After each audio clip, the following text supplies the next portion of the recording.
मैं डॉक्टर अमित भटनागर पंतनगर कृषि विश्वविद्यालय में प्रोफेसर के पद पर कार्यरत हूं और मेरा ये प्रयास है कि इस चैनल के माध्यम से किसानों तक सही जानकारी पहुंचे ताकि उसका लाभ वो खेती में ले सके।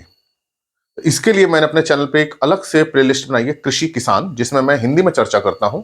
बहुत सारी प्लेलिस्ट हैं जो एग्रीकल्चर के कोर्सेज से रिलेटेड हैं, लेकिन कृषि किसान जो प्लेलिस्ट है वो खास तौर से किसान भाइयों के लिए है ताकि वो इसका लाभ अपनी खेती में ले सकें।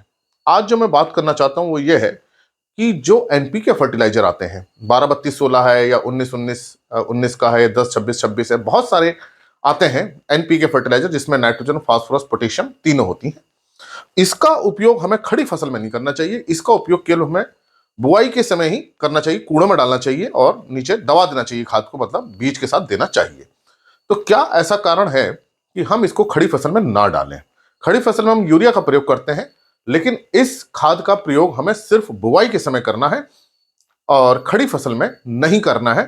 वो क्यों, इसका आप समझें कि जो हमारी एनपीके खाद है, जिसको हम एन नाइट्रोजन है, ये अंग्रेजी के अक्षर में होते हैं, नाइट्रोजन, फास्फोरस, पोटेशियम, तीन खाद होती हैं और इस तरह से ये रहता है 12-32-16 इस तरह से रहता है, या इसमें इस तरह का अनुपात का चिन्ह बना होता है 12-32-16, मतलब इसमें 12% नाइट्रोजन है, 32% फास्फोरस है, 16% पोटेशियम है। तो इसका मतलब इसमें नाइट्रोजन भी है।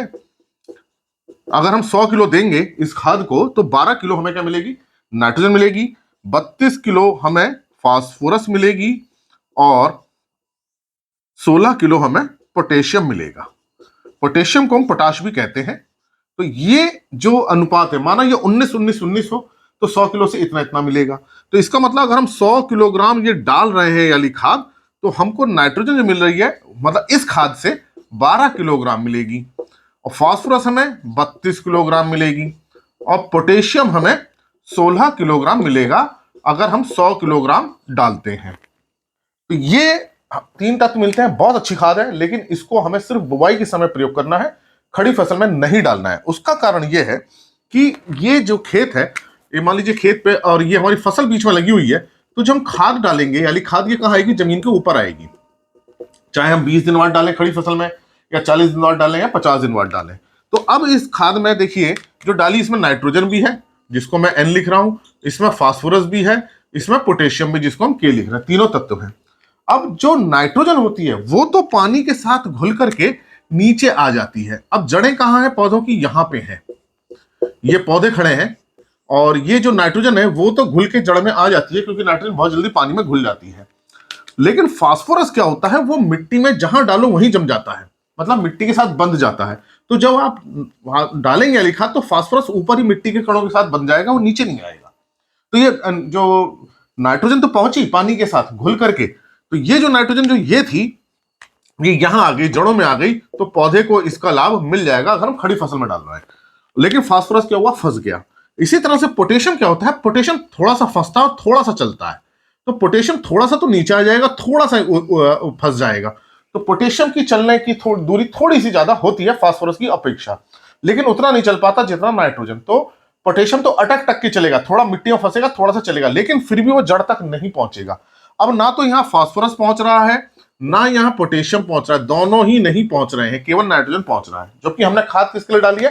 तीनों के लिए डाली है, जिसमें नाइट्रोजन भी है, फास्फोरस भी है, पोटेशियम भी है। लेकिन लाभ हमें किसका मिला? केवल नाइट्रोजन का मिला। तो हम अगर ऐसी खाद डालते भी हैं खड़ी फसल में तो लाभ हमें नाइट्रोजन का मिलता है और हमें लगता है कि तीनों तत्व का लाभ है, जबकि लाभ केवल किसका है?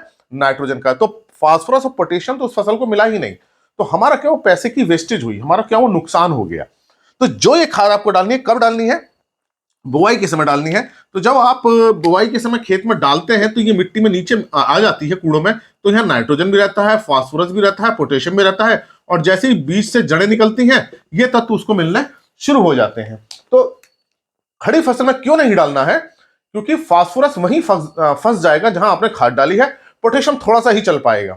ये थोड़ा फंसता है, थोड़ा मिट्टी के साथ बंधता है, थोड़ा पानी के साथ भी चला जाता है, और नाइट्रोजन का ही आपको लाभ मिलेगा।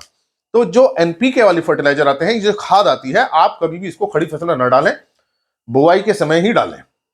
जब आप बुआई के समय डालेंगे तभी इसका लाभ मिलेगा। अगर आप खड़ी फसल में डाल देते हैं तो आपको उसका लाभ नहीं मिल पाएगा, बहुत थोड़ा सा ही लाभ मिलेगा, लेकिन नुकसान हमारा ज्यादा होगा। तो आप इस प्रकार की खादें जो एनपीके, नाइट्रोजन, फास्फोरस, पोटाश वाली आती हैं, उसको आपको बुआई के समय ही डालना है, खड़ी फसल में नहीं डालना है। तो ये मेरी बात आपको समझ में आई होगी कि क्यों हमको इसको खड़ी फसल में नहीं डालना है। तो इसी तरह के वीडियो को देखने के लिए आप कृषि किसान प्लेलिस्ट को देखिए और लोगों के साथ भी शेयर कीजिए ताकि उनको भी जानकारी मिले और इस तरह की गलती ना करें, नहीं तो वो उससे नुकसान होगा। और अगर चैनल सब्सक्राइब नहीं किया है तो सब्सक्राइब करें। धन्यवाद।